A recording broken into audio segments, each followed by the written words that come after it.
Hola, amigos and amigas!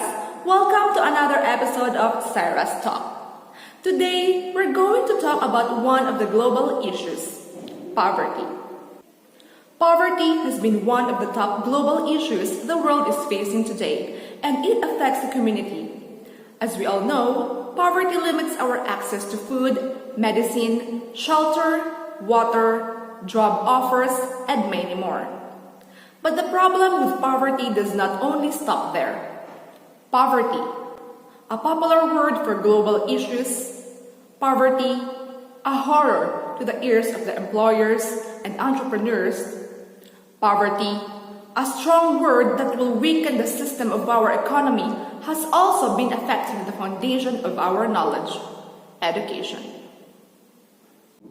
But before we talk about how poverty affects our education, let's dig deep upon the known root causes of it.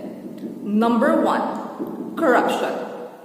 Corruption occurs when the government system does not support the people of the community and lacks empathy to help the less fortunate. This will weaken the education system, infrastructures, and even medicines, and will not provide the needs of the ones who deserve help. Number 2. Inflation.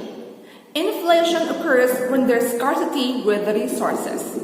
As long as there are needs and wants that should be met, even though the prices are increasing almost daily, people will still purchase it, and that will affect the budgeting of our community.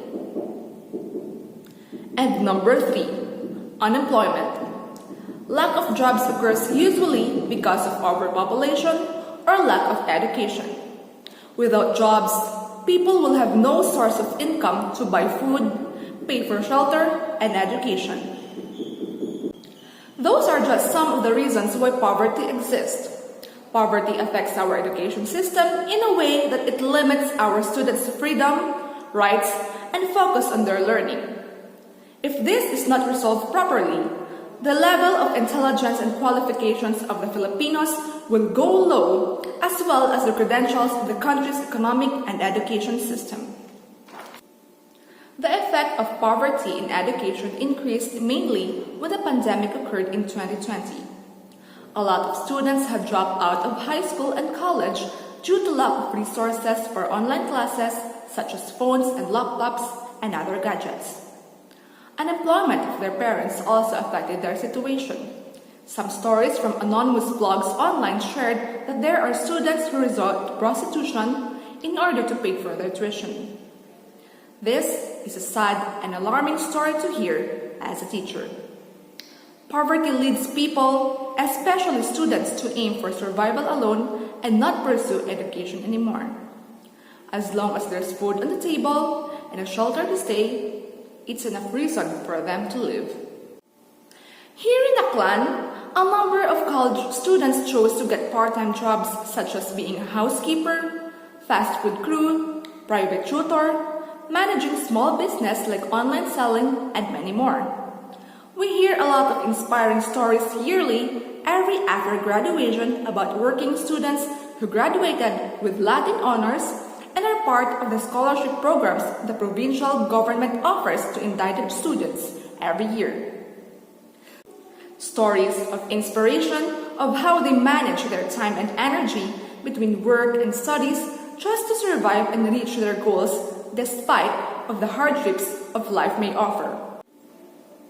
To quote the old saying, hindi hadlang ang kahirapan sa kinabukasan, which means poverty should not be a hindrance to success if you have the desire and motivation to learn. But it should be also empowered with support.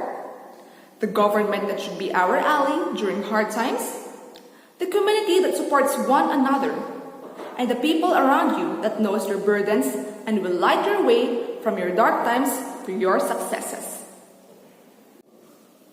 And this is where we end our discussion. Thank you for sitting here with me to talk about real stories of inspiration. See you on our next talk. Please stay tuned for our next topic for the next episode. Adios, mi amigos and amigas!